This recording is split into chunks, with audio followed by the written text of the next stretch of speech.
Natuloy ho ba yung pagpunta po ni Renalyn doon po sa bahay ni Mrs. Aguilar? Opo, yun po kasi ang paalam po niya, opo. And then, Hindi po siya umuwi na. Nakita po yung bra, tapos yung padding. na-identify nyo. Opo. Bakit po yung ebidensya inilibing nyo po? Samantala sir, gawa ng wala po kayong paglalagyan sir, mabaho po talaga eh. Wow! Wow! This was almost 4 months ago. Wala pa rin ho tayong napapalabas na result, Colonel, sir? Iba po ang pag-process ng bone marrow. So sana sir, Opo, wag nyo nang Senator. patagalin pa. Bilis-bilisan nyo na po sir. Maglabas Yes, na po Senator. kayo ng Opo, result. Maging ako na nga po sir, nagdududa na rin, ay dahil siguro pulis po yung involved. Nag-match po yung specimen po ni Ma'am Renalyn doon po sa specimen po nung kanyang nanay at lola. So kung kaso na ito ay tututukan natin.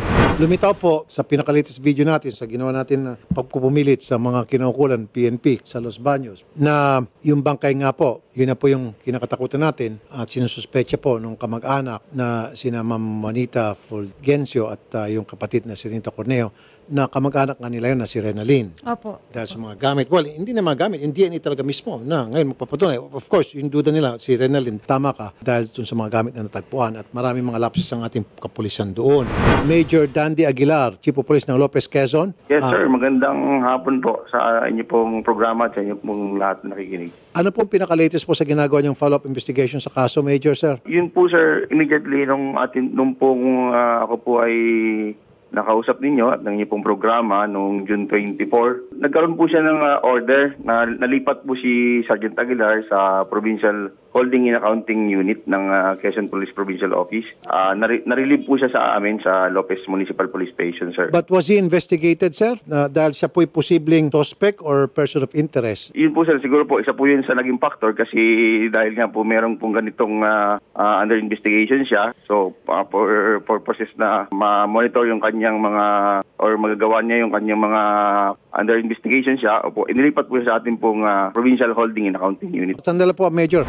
Nabanggit niyo po ata sa akin, hindi ko alam kung sino sa inyo dalawa, si nanay ba o kayo po, Ma'am Renita, na nung bago yung araw na bago mawala yung inyong kapatid, tumawag po yung nanay ng pulis. Nag-chat po, kapatid ko po, opo. Nag-chat yung kapatid niyo kanino po? Yung pong nanay po ni Aguilar, siya po ang nag-chat po sa kapatid ko po. At sinabi pumunta kayo sa bahay. Opo, kahit po rin po nung kinabukasan din po, bago po siya mawala, nung February 9 din po, ng umaga, nag-chat din po siya. Pangalang chat na yon. Sabi po ng kapatid ko kasi sa chat na pupunta po siya dun nga po sa bahay po ni Ma'am Nelia. So in short, before and during that time na nawala yung inyo pong kamag-anak, yung inyo pong kapatid, nag-chat po yung mother ni Aguilar, ni Sargento Aguilar, Opo. sa kapatid niyo Opo. na pinapapunta po doon sa bahay? Opo, magpapasama nga daw po kasi maglolong daw po sa co-op, tsaka magpapacheck. Maglulong sa Coop. Opo. Sa inyong pagkakalam po, magkasintahan ho ba itong si Aguilar at ang inyo pong Opo. kapatid? Opo. Opo, Magkasinta. Senator. Opo. Okay. So, Major, ayan po, binigyan namin kayo ng impormasyon. Ewan ko, baka alam niyo na po ito dati pa. Tawagan yung DOJ. I think kailangan natin i-transfer itong kaso. Mawalang galang sa PNP, pero wala na akong tiwala. Mas may tiwala na ako ngayon sa NBI. Ito-transfer natin yung kaso sa NBI kasi mahirap yung kabaro nilang inimbestigan nila.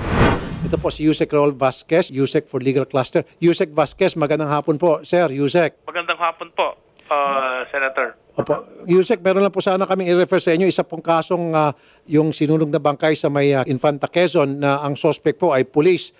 Pwede ba namin na i-transfer na lang po, i-refer po yung kaso sa NBI sa pamagitan po ninyo, Yusek, sir? Sige po, paglagay lang po kayo ng referral at ipapahawak po namin, i-forward namin sa kaukulan, sa kinaukulan, yung sa NBI kung kailangan. Yusek Raul Vasquez ng DOJ. Maraming salamat po, Yusek Vasquez, sir. Walang problema po, Senator. Anytime. Thank you po. Okay, Major. Yes, sir. Kung ano po meron kayong information, investigation, yan po itatransfer nyo po o ibibigay nyo po sa amin para, or pwede nyo po idiretso sa NBI. NBI na hong pahawakin namin sa investigasyon. Yes, sir. Yes, sir. Yun lang naman po, sir, ang aming naging nagnapasign ng ganung kabilis and napa-relieve din po after. Opo. Apo. Ma'am Renita, yung pong kapatid, yung cellphone po ng inyong kapatid, na-recover nyo ho? Hindi po. Wala po. Yung po kasing yung po doon sa sa RACO po, sa anti-cybercrime po, nagbigay po sila ng cyber warrant para po sa Globe tsaka po sa Smart. Ang sabi po sa amin, nung nag-update po ako, hindi pa daw po nag-release po ang Globe ng resulta po kung saan po huling na-locate po yung cellphone na po huling ginamit. Tama po yun. That was, July 29 pa po yata yun, sir. Alam niyo po, yung Globe, hindi ho basta-basta mag-release po yan ng information pertaining to the subscribers dahil sila din po ay malilintikan. So, kailangan po niya ng court order. Opo, nagbigay na po ng court order si Judge Ramos po sa RTC. Nag-hearing po kasi kami. Pero yung Globe po, hanggang ngayon mabagal, hindi po kumikilos? Wala pa pong ayon po sa RACO, sir, sa region po, sa anti-cybercrime po. Kailan po nagbigay ng order yung korte? July 29 po, sir, alam ko po July 29 nagpalabas ng order ng korte. Anong pangalan po ni Judge? Judge Ramos po yung apelido niya. Judge Ramos, July 29. Okay. So, babae po, sir. Opo. Okay, sige po. Okay si Judge. Kakampi natin si Judge kasi nakapag-issue agad siya ng court order at pinag-uutos yung Globe na i-release na po yung mga information na kailanganin po ng ating PNP. Pero July 29 at ngayon po ay August 18 hanggang ngayon, hindi pa rin na-release ng Globe yung information na yon? Wala pa po daw, sir. Sabi po sa amin ni Sir Habola. Ay, hindi pwede. Tawagan yung Globe. Dapat ma-contempt of court itong Globe. Tawagan nyo sana yung Globe kung bakit ayaw magsagot yung Globe. Di yung police. Ayaw sumagot ng pulis. Aba, baka yung pulis sa Globe magkaibigan na. Hindi, seriously. Speaking here, ang patakaran po kasi niyan, tama po yung ginawa ng mga pulis proseso na pumunta sa korte. Kasi kung ang pulis lang po magre-request sa Globe ng mga information, kailangan nila tungkol sa mga subscribers, tungkol sa mga chat, tungkol sa mga tawag, pwede pong tumanggi yung Globe. Karapatan po nila yon kasi meron silang pinoprotektahan. Nasa batas din yan, privacy, di ba, nung kanilang mga subscribers. Pero kung meron na po order ng court, hindi na po pwede silang magdilidali o hindi mag-cooperate dahil pwede na silang makasuhan yan. Kasama na nga dyan yung contempt of court. Maliban na lang kung hindi pinasa na. Yung court order, pinasa muna sa police. And then yung police, pinasa sa Globe. Kailan po pinasa ng police sa Globe yung court order? Ang sabi po nila, sir, sa amin, within the day din po or kinabukasan po, dadalhin daw po nila agad po doon sa Globe po. Kaya nga po, gusto ko sanang tanongin yung mga police kung naipasa na nila. Kasi baka hindi nila naipasa sa Globe. Ang sabi po, sir, sa amin ni Sir Habola, naipasa na daw po nila, hinintay na lang daw po nila. Ang Smart daw po, sumagot na. Ang Globe na lang daw po ang hindi pa. Yun pong sabi po, sir, nila sa akin. Ano ho bang cellphone ng inyong kapatid? Globe po, sir, Globe. O bakit hihingi sa Smart? Globe naman pala. Hindi ko po alam, sir. Kasi tatul po yung inanahan po nila, Globe at Smart. Hindi, pero sa pagkakalam niyo po, alam niyo po yung number ng inyong kapatid? Opo, sir. Globe po talaga yun, sir. O bakit pumunta pa sa Smart? So yung Smart nag-cooperate agad? Opo.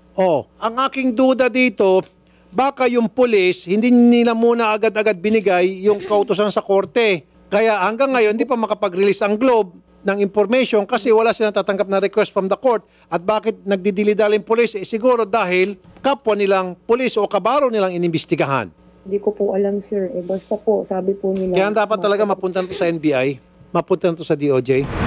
Odette, kuha ka ng ballpen, sulat mo ha. So, July 29 pa, nagbigay ng court order si Judge Ramos sa mga police para yung information ng gusto ng PNP mula sa any telecommunication company ay mai-release. Yes, sir. Agad-agad sumagot yung nag-cooperate agad yung Smart, pero yung Globe hindi pa. Globe yung cellphone, di ba, ng victim. Yes, sir. Ang tanong, agad-agad din ba ibinigay ng mga pulis yung order ng korte? Yun sa tinanong mo. Wala pong sumasagot sa mga pulis po natin yan, kaya nag-spokesperson na po tayo, tinatawagan ko na po. Wala tayong time, tawagan mo si Chief PNP, gamitin mo yung telephone number ko, meron tayong direct line ata kay Chief PNP. Kunin mo sa opisina natin sa Yes, Senate. sir, meron na po. Apo. Okay, tawagan mo. Mag-appointment ka kay Chief PNP tomorrow, 2 o'clock. Yes, sir. Gusto ko si Chief PNP mismo makausap natin. Okay po. Okay? Yes, sir. Gusto ko siya makausap. Anyway, itatransfer natin sa NBI. Gusto ko lang malaman, mukhang nagtatakipan dito, mukhang may pinagtatakpan ng mga pulis dito dahil kabaro nilang investigasyon. So, umpisa pa lamang, nagtatakipan na itong mga pulis sir. na ito Talagang dapat lang ma-transfer. Okay po. Sobrang garapala na to. Dapat pagsisibakin na itong mga pulis dyan sa Los Baños Lalo na yung mga investigador. Yes. Okay?